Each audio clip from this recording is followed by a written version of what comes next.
Agora, Band News informa. Tudo sobre atividade física, exercícios, cuidados, treinos, equipamentos, alimentação e saúde.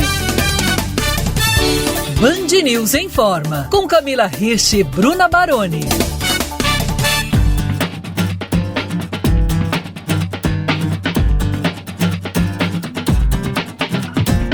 Dificuldade com comunicação, falta de interação social, hipersensibilidade sensorial e comportamentos repetitivos são algumas das características que podem definir o transtorno do espectro autista. Uma em cada 160 crianças no mundo se enquadra nessa situação, segundo a Organização Mundial da Saúde.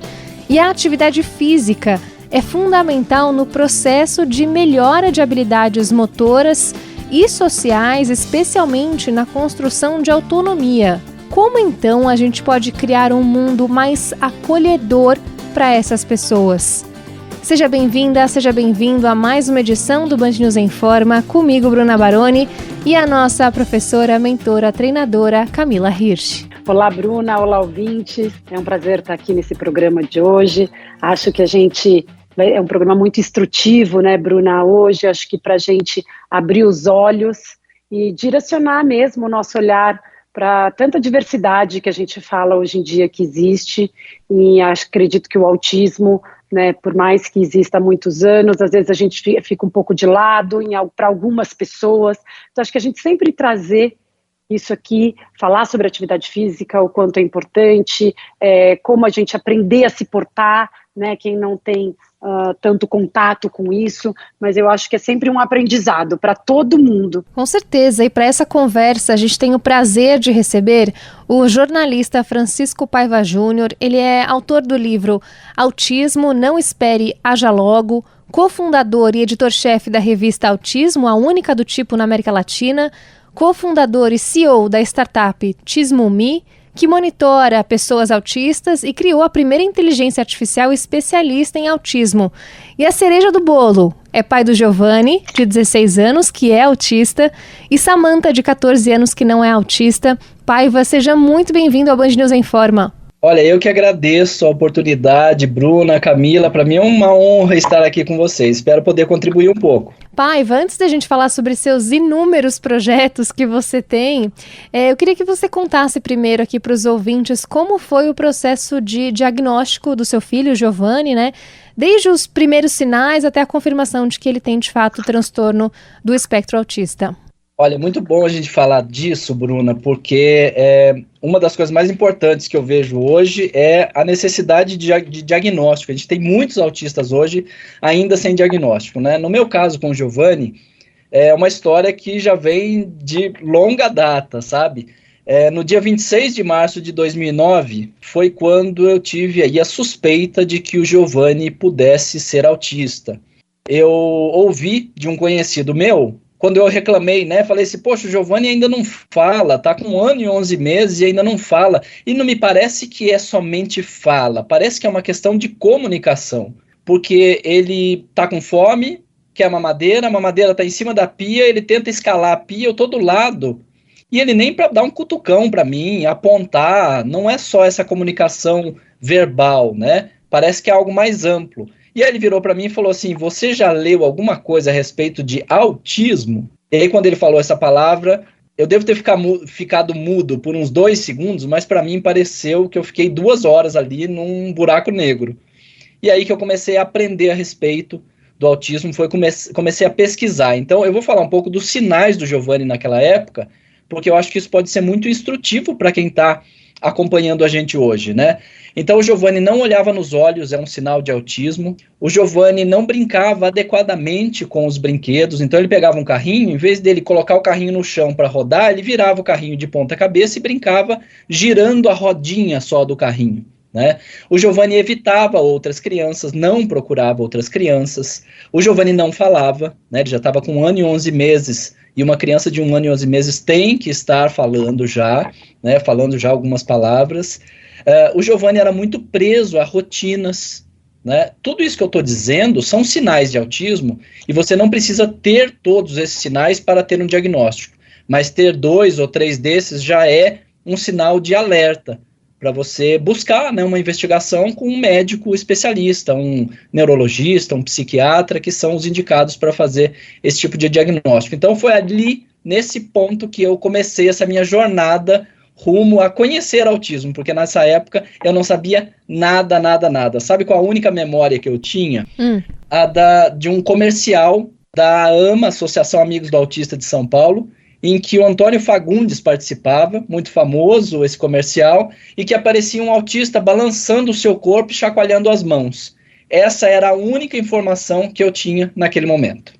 Isso, Paiva, a gente acaba achando que aquilo, que tem que ter exatamente essas características, né? Então, você fala, não, mas ele não tem essa, como você disse, às vezes a pessoa não precisa apresentar esses todos sintomas, né? Então, você fala, não, mas de repente ele não balança, mas ele pode não ter uma determinada característica, mas tem outras. Então, acho que até o acompanhamento, pediátrico ou realmente de pessoas próximas, né, de você levar, de investigar um pouco mais, porque quanto antes, melhor, né, a gente diagnosticar isso e aprender como lidar. Exatamente, não foi à toa que o título do meu livro é Não Espere, Haja Logo, né, porque quanto antes mesmo, quanto mais precoce for esse diagnóstico, maiores são as possibilidades de você ter mais qualidade de vida, de você ter um prognóstico melhor, né? Então, vou falar aqui de 2 características que o meu filho não tinha, por exemplo, mas que é muito comum em autistas, né? Andar nas pontas dos pés é muito comum, né? E uma hipersensibilidade auditiva. Apesar do meu filho ter medo de liquidificador, e foi uma pergunta inusitada que o neuropediatra fez para mim, ele não tinha nenhuma hipersensibilidade, ou seja, uma sensibilidade mais aguçada de alguns sentidos, né? Então, tem algumas pessoas que têm uma hipersensibilidade olfativa, então os cheiros chegam muito mais forte para o cérebro deles. Então, essas hipersensibilidades geram, por exemplo, seletividade alimentar, né? Que é a pessoa comer apenas um tipo de alimento. Eu conheço autistas que só comem coisas amarelas, ou que só comem coisas pastosas, ou só comem coisas crocantes, por exemplo, né? Gente que tem hipersensibilidade visual, gente que tem uma hipersensibilidade auditiva tão grande que se incomoda com uma pessoa com um cortador de grama a 1 quarteirão da sua casa, que ninguém está nem ouvindo, e essa pessoa sente um incômodo muito grande. Então, por isso que o autismo é um espectro muito grande. É uma variedade muito grande de maneiras de como o autismo impacta cada pessoa. E aí, para a gente até dar uma orientação aqui para os ouvintes, né? Você disse que foi bem cedo, né? O diagnóstico, no caso do seu filho, com um pouco mais de 1 ano ali. O que vocês fizeram, então, num primeiro momento? Vocês foram procurar quem? E aí, a partir daí, o que vocês fizeram de acompanhamento mesmo para todos os anos que vieram depois, né? Eu busquei, primeiramente, um neuropediatra, né? Que é um neurologista especialista na infância, que talvez seja aí o médico mais recomendado para um diagnóstico precoce, né, que tem um estudo mais específico nessa área, e ele prescreveu para o meu filho uma terapia com psicólogo, né, uma terapia chamada ABA, que é a sigla de Applied Behavior Analysis, que é a análise aplicada do comportamento, e também de fonoaudiólogo, que foi isso que eu fiz. Né, ele começou a fazer esse acompanhamento com ABA e fono e começou a evoluir. E eu, assim, vi outro Giovanni logo 1, 2 semanas depois do tratamento. É incrível como não ter tratamento é muito diferente de tratar. Né? Então, esse foi o nosso início, ali, os primeiros profissionais que a gente procurou.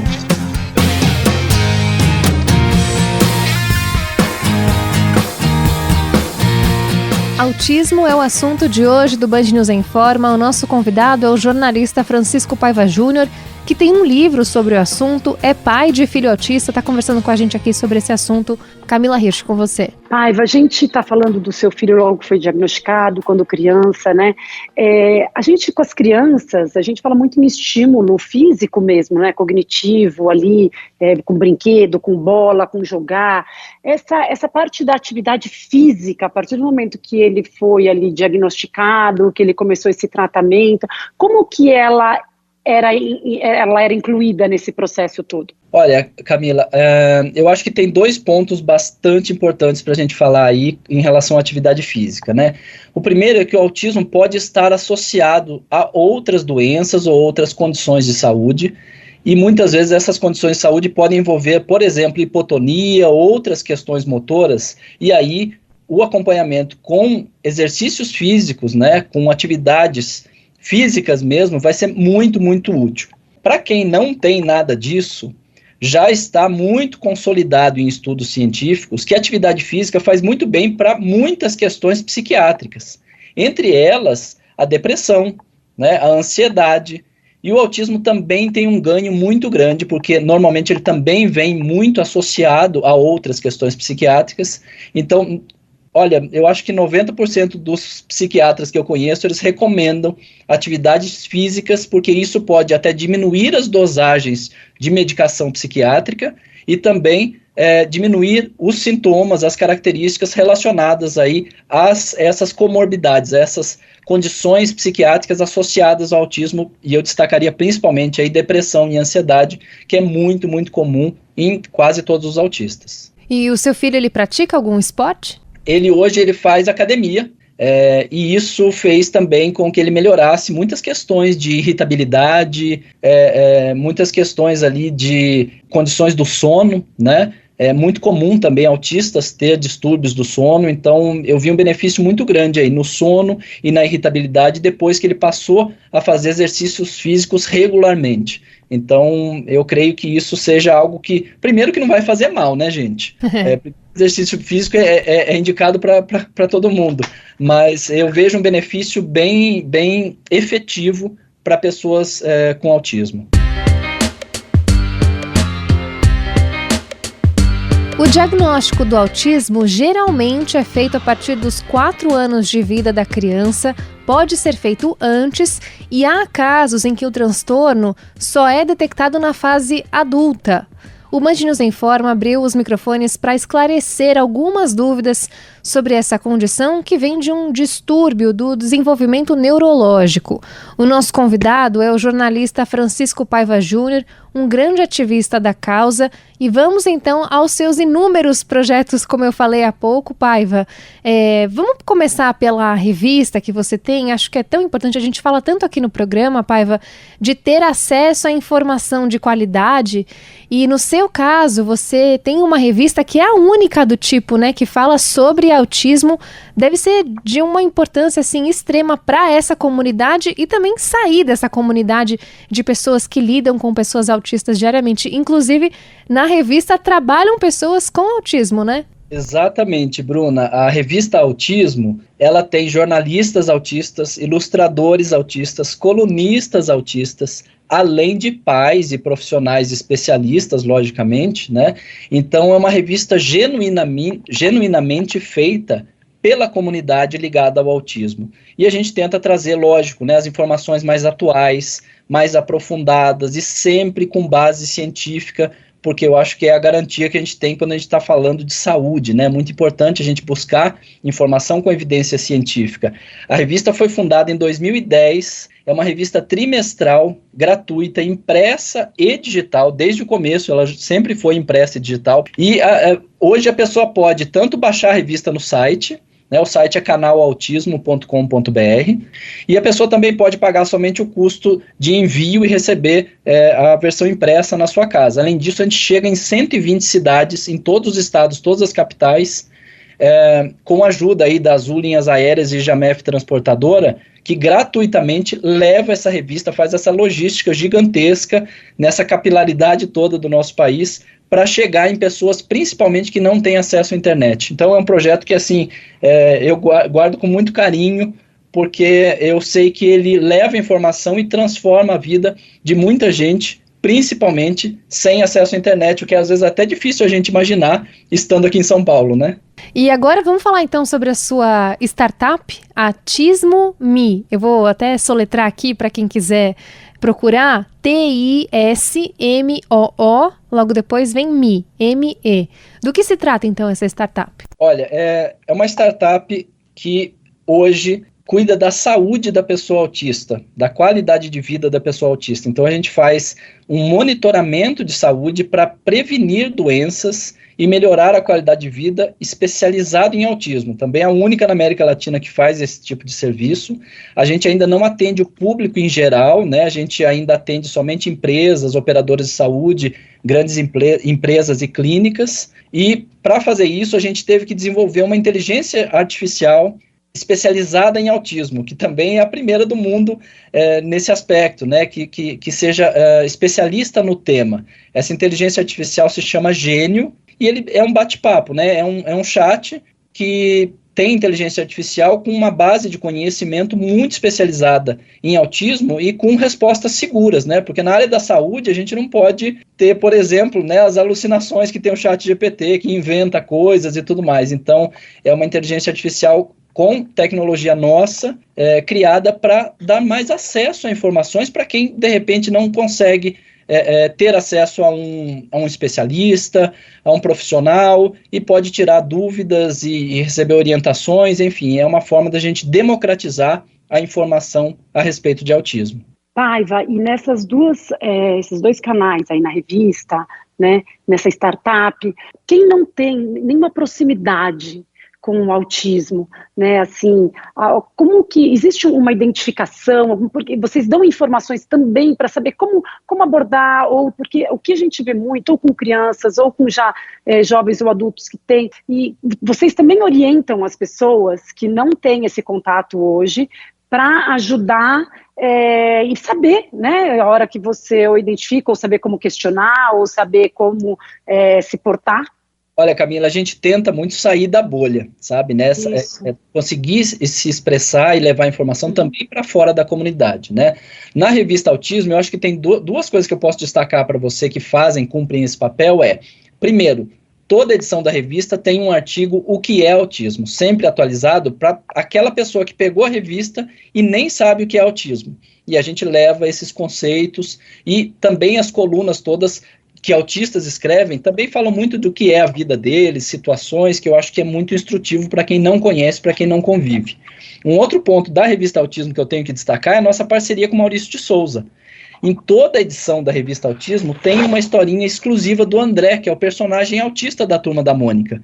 E é uma historinha feita exclusivamente para a revista Autismo, que, logicamente, com aquela universalidade que é a abrangência da linguagem do Maurício de Souza, né? A gente consegue atingir aí de pessoas de 1 a 101 anos. Essa historinha, depois de alguns meses, é publicada no gibi de banca mesmo, no gibi comum da Turma da Mônica, que é uma forma da gente levar representatividade e informação a respeito de autismo para todas as idades, né? Na Autismo, eu digo para você que o Gênio tem ajudado muito a pessoas que não conhecem nada do autismo, perguntar, olha, estava numa situação assim, o que eu deveria fazer, ou o que eu devo fazer se acontecer isso, tal, e essa inteligência artificial consegue tanto ajudar para fora, quanto eu vou falar para você uma outra experiência inusitada. A gente teve alguns usuários autistas que as pessoas reclamavam que eles eram muito diretos e pareciam rudes, pareciam mal educados ao responder o WhatsApp ou e-mail. Eles jogavam essas respostas no Gênio e pedia para o Gênio, reescreva essa resposta de forma que eu não pareça rude ou mal educado. E o Gênio devolvia um modelo mais adequado para essas pessoas responderem. Também é uma forma da própria pessoa autista usar essa tecnologia para ter mais aceitação na sociedade, enfim, para poder estar mais adequado, não sofrer bullying, enfim, conseguir conviver de uma forma mais harmoniosa. Nossa, que interessante. A gente viu essa discussão sobre o laudo que atesta o diagnóstico dos autistas de forma permanente, né? A discussão é se esse laudo vai ser permanente ou se terá um prazo de validade. É uma discussão que está em Brasília, seria uma lei federal, mas enquanto essa lei não avança, alguns estados têm regulamentado por conta própria, né, Paiva? E aí eu queria que você falasse sobre a importância de a gente ter essa discussão do laudo, né? Por que é importante o laudo permanente e não ter essa data de validade? Bruna, eu sempre digo ali, né, meu livro chama Autismo Não Espere e Haja Logo, porque eu digo muito que a gente não pode esperar um diagnóstico, um laudo para tratar. Mas essa também não é a realidade de todo mundo, porque muita gente que vai usar o Sistema Único de Saúde, o SUS, né, o poder público, né, vai precisar de um laudo para começar esse tratamento. Fora essa importância, também tem a importância de você assegurar os seus direitos, né? Para você fazer uma carteirinha que te identifique, ter uma possibilidade de estacionar numa vaga especial, tudo isso vai ser exigido um laudo. Então, o laudo é o documento que mostra ali a identidade, a característica daquela pessoa que é uma pessoa com deficiência. Hoje o autismo no Brasil, para todos os efeitos legais, é considerado uma pessoa com deficiência, e poder ter todos os direitos, né? Tanto de autistas quanto de PCD. Então, é uma importância muito grande. Esse laudo é um absurdo não ser permanente, porque o autismo é uma condição para a vida toda. Então, é muito importante que as pessoas possam ter acesso à saúde para obter o laudo, e que esse laudo possa ser, logicamente, permanente, como é a condição de saúde. O Band News em Fórum está recebendo hoje o jornalista Francisco Paiva Júnior para falar sobre autismo, já que abril é o mês de conscientização sobre esse transtorno. E para a gente encerrar a nossa conversa aqui hoje, Paiva, queria falar sobre o papel do cientista Alisson Muotri nessa jornada aí de vocês. Para quem não sabe, o Alisson é um biólogo que conduz pesquisas nos Estados Unidos sobre autismo e também sobre outras disfunções, né, no cérebro humano. Ele ficou muito conhecido também pela possibilidade de ir para o espaço, né, para estudar o efeito da microgravidade no cérebro dos astronautas. E vocês têm uma relação bem próxima também no que diz respeito a pesquisas relacionadas ao autismo, né? Exatamente, Bruna. O Dr. Alisson Muotri é meu sócio na Autismo.me. E ele é um neurocientista brasileiro, professor da Faculdade de Medicina da Universidade da Califórnia, em San Diego, e aí um dos top 3 cientistas do mundo que pesquisa a respeito de autismo e neurodesenvolvimento. Hoje ele manda regularmente organoides cerebrais, minicérebros, para a Estação Espacial, a convite da NASA, e também a convite da NASA ele deve ir para a Estação Espacial pessoalmente. Ele vai ser o primeiro cientista do mundo, olha que honra ser um brasileiro, né, que vai para a Estação Espacial fazer pesquisas de autismo e de neurodesenvolvimento. Então, assim, é um cara que está sempre fazendo o estado da arte da ciência, com pesquisas sempre muito inovadoras e muito avançadas. É um cara que realmente contribuiu e contribui muito para a ciência de um modo geral e para o autismo também, pelo nosso conhecimento, né, etiologia do autismo e todos os aspectos. E tem algo das pesquisas dele que você poderia destacar aqui para a gente? Olha, ele está numa pesquisa que agora que ainda não temos aí o resultado final, mas ele está, por exemplo, agora avaliando o efeito do canabidiol em autistas, né? Que é um tema também muito atual, e é a primeira pesquisa do mundo que faz a pesquisa num organoide cerebral, ou seja, num mini cérebro criado com o DNA da pessoa, e com a pessoa, o indivíduo em si. Bom, com certeza a gente tem que enaltecer esses nomes, e enalteço o seu, Paiva, sensacional sua trajetória, que eu quero agradecer muito o seu tempo aqui com a gente, ter contado a história do Giovanni, do seu filho, e também toda essa sua trajetória, toda essa sua luta também envolvendo o autismo. Então agradeço muito a entrevista com o jornalista Francisco Paiva Júnior, autor do livro Autismo Não Espere, Haja Logo, cofundador e editor-chefe da revista Autismo. Obrigada, viu, Paiva? Obrigada, Paiva. Eu que agradeço. Para mim foi uma honra, gente.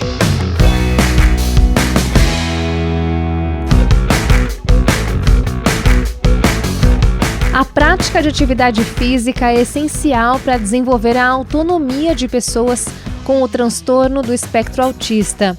Essa é uma das premissas de projetos desenvolvidos pela Universidade Livre do Esporte em escolas do Paraná. E a gente tem o prazer de receber agora a diretora da universidade, Denise Bueno. Denise, obrigada pela sua participação aqui no Band News em Forma. Eu que agradeço muito esse espaço de esclarecimento. Bom, eu queria falar então sobre o projeto Transformando Esporte em Amor. Do que exatamente se trata? Quais crianças vocês atendem e quais são as atividades que vocês desenvolvem? O TEA, ele começou alguns anos atrás. Ele é alusivo ao transtorno do espectro autismo, então transformando esporte em amor. A finalidade dele foi atuar primeiramente com a inclusão social dessas crianças e jovens, a fornecer uma educação esportiva de qualidade, desenvolvimento da coordenação ampla motora deles, coordenação global, e aos poucos ele foi se lapidando. Ele oferta várias atividades com uma equipe multidisciplinar. Atualmente nós temos iniciação ao basquete, iniciação à corrida, temos o Special Beach Tênis, que é maravilhoso, sou apaixonada pela modalidade, assim como o tênis, o Special Tênis. Então nós criamos uma metodologia inclusiva de esporte, onde é proporcionado para eles um ambiente seguro, com mediação, e onde eles vão se desenvolvendo. Quando eu falei ali do beach tênis, ele tem uma grande novidade. O que o beach tênis tem de diferente? Ele trabalha com fortalecimento de vínculo familiar. Então, os pais entram em quadra, ou o amigo, ou o colega, ou o irmão, neurotípico com neuroatípico, sempre. E o esporte se transforma numa ferramenta de lazer. E isso é incrível, porque o esporte você não precisa falar, você não precisa o tempo inteiro estar mantendo o contato, e eles aprendem muito, aprendem a lidar com frustração, aprendem a dividir espaço, e principalmente as famílias têm uma ferramenta poderosa de lazer com esses filhos. No beach tênis só, vocês trazem a família, e nesses outros esportes, esses outros cursos ou aulas que são dados, são sempre só com crianças ou pessoas, né, autistas, ou tem uma mescla mesmo de pessoas que não têm um autismo? No Special Tênis, as famílias também entram para aprender o esporte, a prática esportiva. Todas as práticas esportivas da Universidade Livre do Esporte sempre tem caráter inclusivo, é neurotípico com neuroatípico. Só que a gente inverte a proporção. A cota de inclusão é do neurotípico, os projetos são desenhados numa metodologia para atender às especificações do público com autismo e síndromes, mas eles não vão viver num mundo diferente. Eles estão inseridos no mundo onde tem pessoas neurotípicas e neuroatípicas. Vamos aproveitar então para ouvir o depoimento de uma mãe de 2 crianças que fazem o beach tênis, que a gente está ouvindo aqui a Denise Bueno falar sobre esse projeto que inclui pessoas com autismo. Eu sou a Eli, sou mãe do Vitor e do Igor, e depois que a gente começou a participar, a autonomia dos meninos, a autoestima deles, assim, mudou de uma forma excelente, sabe? Eles se sentem acolhidos, eles se sentem inclusos, né? Realmente inclusos de uma forma bem importante mesmo, assim. Então a gente só tem a agradecer ao projeto, a gente está muito feliz com isso, e a gente torce para que muitas e muitas crianças ainda possam participar também. Denise, de que maneira vocês criam esse espaço seguro? O que seria um espaço seguro a ponto de uma mãe falar, né, que eles se sentem realmente acolhidos? Eu me emociono, porque quando a gente vê lá atrás uma criança que tem dificuldade de entrar na quadra, de permanecer, de olhar e ter contato visual, uma criança de uma família que sequer frequenta os aniversários familiares, porque a criança às vezes pode desregular, ver ela num ambiente areia, eles têm problema sensorial, vencendo isso, tocando o pé na areia, compartilhando bola, brincando, é incrível. Essa evolução eles levam para fora de quadra. Como que a gente faz? Nós trabalhamos com uma equipe multidisciplinar. Nós trabalhamos com psicólogo, com especialização em autonomia da pessoa com deficiência, com especialização em Israel e Canadá. Trabalhamos com psicopedagoga. Trabalhamos com toda uma equipe multidisciplinar para entender. Primeiro, nós partimos do princípio que cada indivíduo é único. Então, nós olhamos no olho e entendemos quais são as necessidades, quais são os limites deles. E o que é comum a todos, dificuldade de lidar com grandes grupos. Então, nós fazemos pequenos circuitos. Isso é trazer segurança. Então, eles lidam dentro de quadra. Se eu tenho 20 dentro de quadra, vamos fazer pequenos grupos de 4 a 5, já dá uma segurança. Eles precisam de uma mediação do aprendizado. Nós usamos a teoria de Forest, do qual acredita que existe a neuroplasticidade neural dos neurônios. Então, eles são capazes de desenvolver capacidades o tempo inteiro.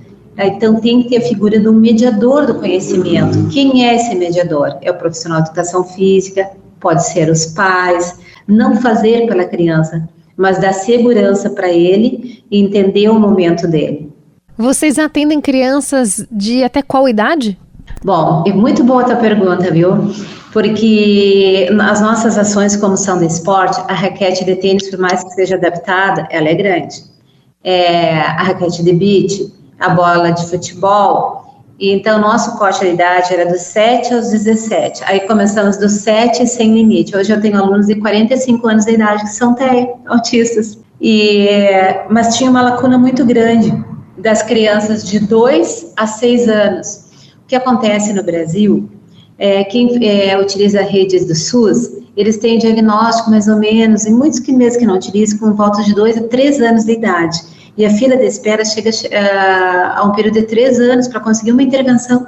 E nós, o esporte, podemos ser uma ferramenta muito útil para essas crianças, para que elas não cheguem na época de alfabetização com defasagem no aprendizado, porque não desenvolveram a coordenação ampla nem fina. Então, agora nós estamos com um projeto, vocês em primeira mão estão sabendo, é o primeiro projeto que vai atender gratuitamente a psicometricidade das crianças de 2 a 6 anos.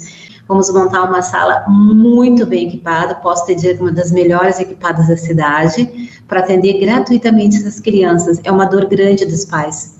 Ter um diagnóstico que o seu filho é autista e quem não tem condições de pagar as terapias necessárias, que são muito caras, faz o quê com o diagnóstico? É que eles me dizem, o que a gente faz, era melhor nem ter sabido. Eu ouço muito. Só para esclarecer, a cidade é Curitiba.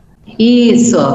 Nós temos ações aqui em Curitiba, temos ações em Maringá, estamos começando com uma ação gigante no município aqui lá do Pinhais, vamos começar também em São José dos Pinhais. E também atuamos em vários lugares, assim, no interior, e também recebemos comitivas de fora do Paraná para fazer treinamento com a nossa metodologia, certificação.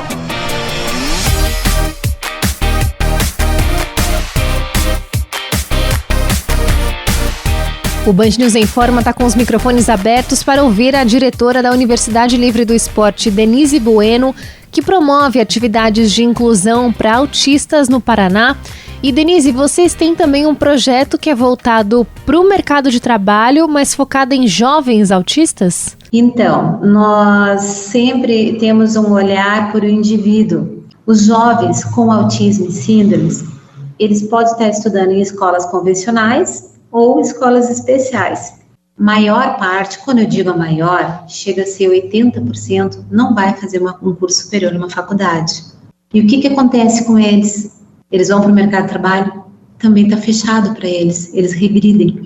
Eles já fizeram todas as terapias que teve acesso, eles já encerraram a carreira escolar ali no ensino médio e regridem. Aí vem a solidão, vem a depressão. E começamos a ver que o que falta para eles? Eles têm direito garantido constitucional a ensino de qualidade e acesso ao mercado de trabalho. O que nós precisamos? Eles só precisam do apoio, eles precisam de um treinamento e precisa também o local do trabalho onde vai acolher esses jovens estar preparado para as diversidades e saber como se comunicar com eles. E aí nós nos cadastramos no Ministério do Trabalho, comunidade formadora de mão de obra. E estamos montando cursos para capacitação e encaminhamento no mercado de trabalho. Paralelo a isso, nós começamos a construir o nosso café inclusivo, o primeiro café inclusivo do Paraná, que estamos só em captação de recursos para conseguir concluir. Conseguimos já 45%, 50% da obra. Quem quiser ajudar, então, com o projeto, como faz, Denise? Pode entrar em contato conosco. Eu sou péssima de decorar número, mas eu digo assim, ule.ong.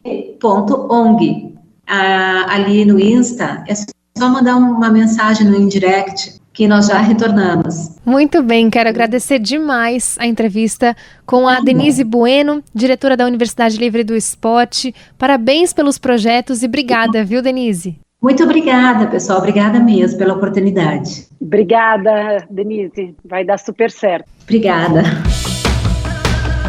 Camila Hirsch, hora de ir embora. Quem quiser treinar com você, como é que faz? É só me procurar no Instagram, no @Camila_, aquele risquinho embaixo, Hirsch, HIRSCH. Uma boa semana para você, Bruna, e uma boa semana para todos os ouvintes. E você, ouvinte, pode ouvir as outras edições do Band News Informa no site bandnewsfm.com.br, na playlist do YouTube e também tem o nosso perfil no Spotify. Se cuidem e até a próxima!